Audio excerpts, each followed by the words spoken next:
Hello, hello, hello. Laspadora. Was Laspadora Desperados? Anyway, this is because I wanted to tell you this is a desperate attempt of me trying to distract you from asking me for season 4, but I promise you there's no way. If I cheat, I hit God. It's in the what? But anyway, meanwhile, I'll give you stories for cats. Yeah, stories for Java. So I was watching this video earlier in the morning. Something you have to understand is the West, and particularly America, is the #1 exporter of popular culture.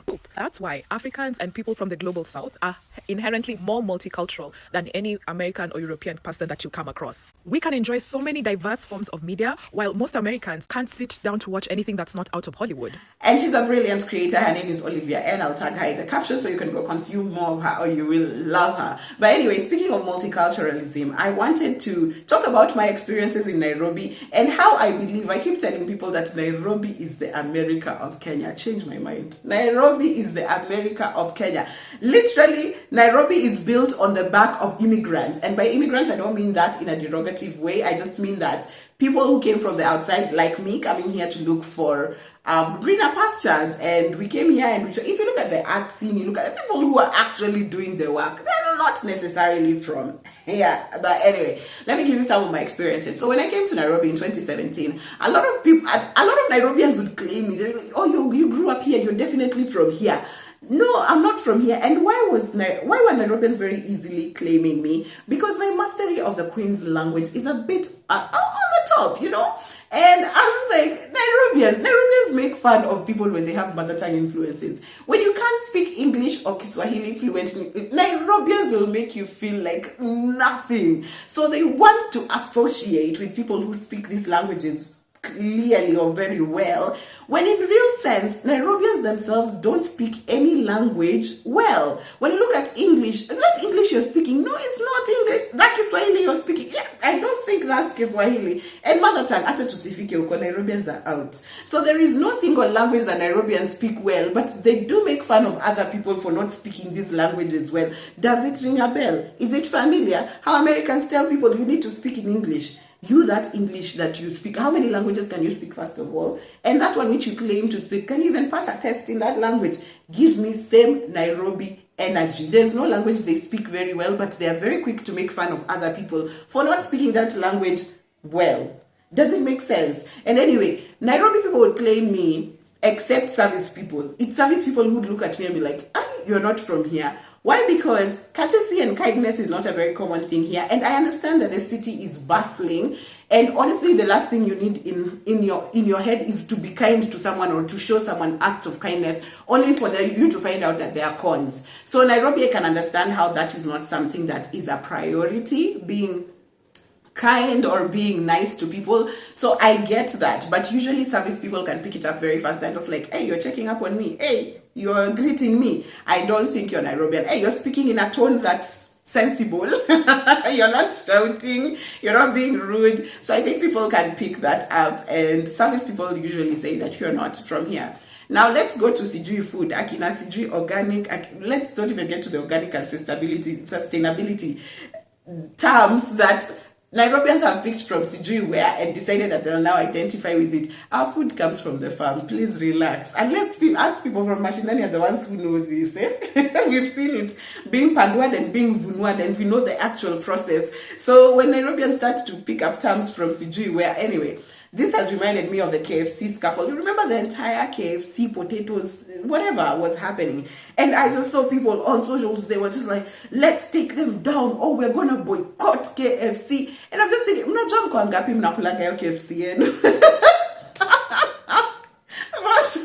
First of all, in the towns that I've been to or the towns that I know of, I only know Eldoret and Kisumu had KFC quite recently, and then it's been introduced. The last time I checked, it was going to be opened in Kakamega. I'd actually like to know how it was received in Kakamega. But me, those are the 3 towns that I know outside Nairobi that have KFC, and it's not like it's not something that in these towns as well, people don't eat there all the time. It's not a thing. And also, if we look at Nairobi, outside of the CBD, if you get to Sijui Gitaru, Athi River, Matasi, Kiambu Road, past there, people are not eating KFC. KFC is not something that would change someone's life if it existed or not. You know, so I think Nairobians live in a constant state of delulu, and it's okay. It could be the solulu. I don't have a problem with that. But I just think that that's one of the things that I'm just like, Nairobians, you live in your head. But anyway, something else is music. Nairobians are always out here saying, oh, Kenya to the world, people are not appreciating our music, oh, this musician is very amazing, and the world does not know them. And let me tell you, I'm a huge fan of music in the Nairobi scene, and I love the artists that we have here, and I love them today. The indie artists, they are amazing. But when Nairobians claim that their music is not reaching the world, I think Nairobians just live in their state, in their bubble again. Because Shiro YGP is booking Europe tours. Githungwa Maima is booked and busy. Elisha Toto, Sweet Star, these are all people who are booked. They're eating from music solely. Like, music is their livelihood. They pay bills from music. But Nairobians just live in their heads as like, music does not pay. They're not recognizing us as Kenyans. Why? Because your favorite rapper from Kilimani is not being recognized by the rest of us. Please relax and learn about the world. There are people out there who are making it. And Nairobians are just the same way like Americans. In this bubble of theirs, they actually believe they're the world. You see how Avengers goes and saves America, and then they're back like, we saved the world. That's what I think Nairobi does. Nairobi thinks when they say Kenya to the world, they actually just mean whoever is in that Nairobi of theirs to the world. They don't think that outside Nairobi is the one that's actually different, and outside Nairobi people actually have similar experiences. So someone who was born and bred in Murang'a, in let's say Machakos, in Bondo, those people have actually similar experiences, except you people who are raised here. And last but not least, FOMO. You see the way America has mastered the art of advertising. The FOMO Nairobians gave us. You know, when let me tell you, so this is my experience. I came to Nairobi, I think, as a girl guide when I was in primary school. And I think at the time we went to Nairobi school. And I was just like, hey, Nairobi is so luscious. There's trees. And what are these colonial palatial buildings that kids study in? Like, where? And you know, Nairobi school is on Wayaki Way. So we got to Nairobi school without even ever getting to Westlands or CBD. And then we went back with the same route. You know, it's from Eldoret 104 all the way. So we went back with the same route. And in my head, I always thought, oh my goodness, like Nairobi, all the schools look like that, right? Only to move here in 2017. And I remember the first school I interacted with was, because we only met Nairobi schools in like, what are they called? Music festivals, such type of places. And the first school I remember when I came here is Riruta. And I was like, Riruta is here. I can just pass Riruta if I want. Like, the matatu passes in front of Riruta. For me, it was difficult to wrap my head around it. One, because I was like, able to tathminie kwa kina. Hapa sika wangware. So in my head, I used to think some places I would never, ever, ever make it to some places. People told us, oh, they live in South B, they live in Umo. You never thought we'd come to this city?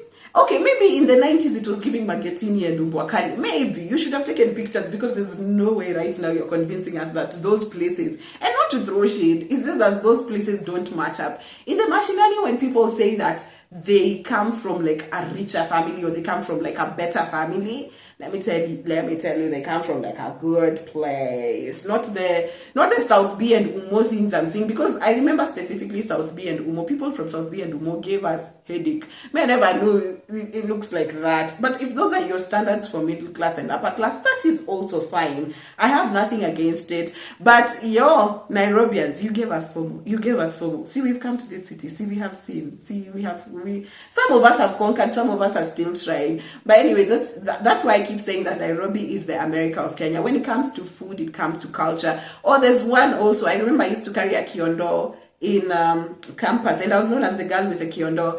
And later on, it caught up as a trend, and I'm just like, but you people literally said things about my kiondo back then. And then now kiondos are going, you can even buy a kiondo for 10K, guys. Because it's a pop culture trend. Nairobians. Anyway, I've been here for probably 6-7 years now. I'm trying to assimilate. It's still difficult, but I'll make my way around. Right now, I'm trying to... I know Nairobians like to associate with good things. Anyway, they're not as polished as we thought. They're not as polished. But anyway, you have to come here to realize that when you're in a mashinani, you're just thinking, I really need to go to Nairobi. I really want to be in the city. Well, tumefika. Now I wish I was back home.